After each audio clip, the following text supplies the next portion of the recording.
So here we are in the snowy Cairngorm Mountains, early January 2026. I just thought I'd give you an update on my new Defender Dash upgrades that I've been working on over the last month or so.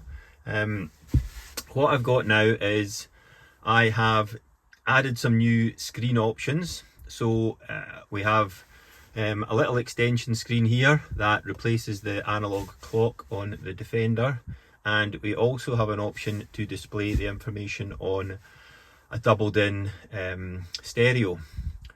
So these are controlled independently, and I'll just run through each one in turn. So the little screen has all the information that the larger screens have, and you can cycle through it. It basically has a previous and a next button. So if I just cycle through, now some of the data is obviously not live because the engine's not running and we're not moving, but I wanted to film this when we're stationary, just so I get a bit of time to explain things. So the system relies on GPS. So if you've got you've got a GPS signal, then you get a lot of the data that you need for the system. So this gives you the GPS speed, miles an hour. You get a compass and the heading, obviously. Next is the latitude, longitude, and your altitude. Then you've got the inside and outside temperatures. So I have a temperature sensor just below the cubby box inside, and I've got another sensor just on one of the wings beside the air vent on the outside. These can be positioned, well, the outside one can be positioned where you want. The inside one I've got a special mount for in behind the cubby box. Then we've got the pitch and roll. So that actually sits in a flat mount, at the bottom of the cup holder in the cubby box. So you get the pitch and roll of the vehicle as you're moving. You get the tyre pressures. So I've actually put in universal tyre pressure TPMS sensors into each of the wheels. That sends a radio signal, which I've got a little radio receiver, and it decodes the signals and works out basically the PSI pressure for each of the tyres. Then we have the engine data. So this can read various bits of the engine data of the OBD. These are the ones that I found most useful for the Puma Defender. They're not showing just now because the engine's not running, but basically you can get the fuel level, the oil, coolant and intake temperatures, the MAF reading, and also the volts in the battery, so you can see if your alternator's charging the battery correctly. And then this takes the speed and the RPM of the vehicle and works out the gear, so you can see what gear you're in. And finally back to the clock. The clock's actually read off the GPS signal, so as long as you've got a GPS signal, you'll get a very accurate time. So that's a nice little display for to replace the analog clock that's currently in the Puma.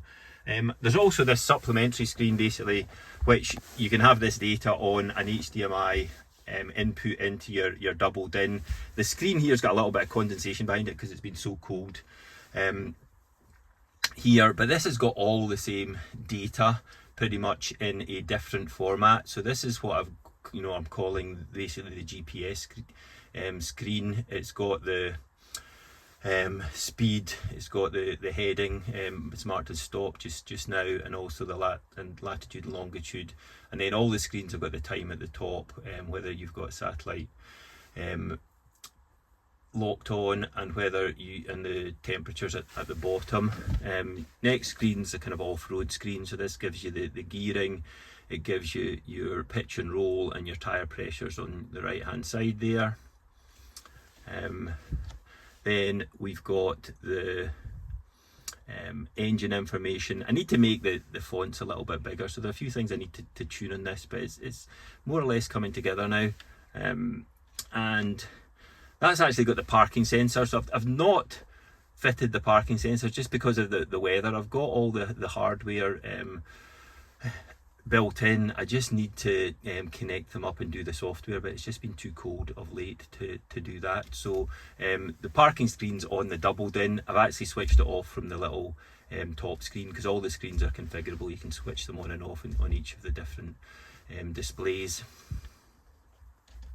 And then finally we've got the thermal image. So this has got a thermal imaging camera on the front of the vehicle with a special lens for to pass through the infrared, and this gives you a thermal view out the front of the vehicle.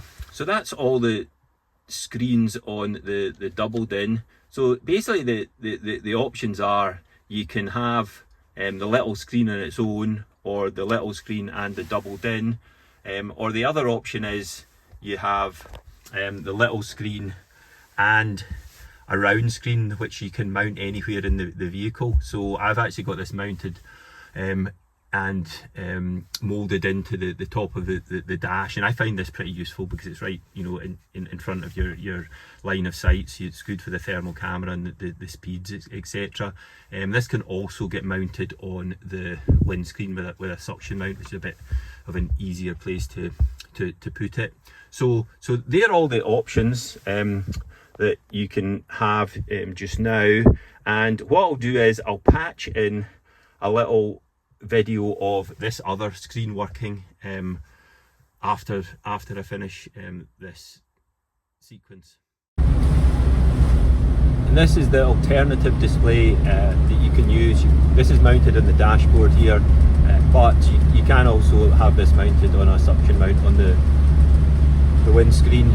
So this has got all the same capabilities, just in different format, and you use the same button on the dash here to change through. So we've got the time, we have the speed and GPS, we've got the compass, latitude and longitude, the inside outside temperature, we've got the pitch and roll of the vehicle, we have the tyre pressures, the parking sensors, the engine data, the gearing, and then we also have the thermal image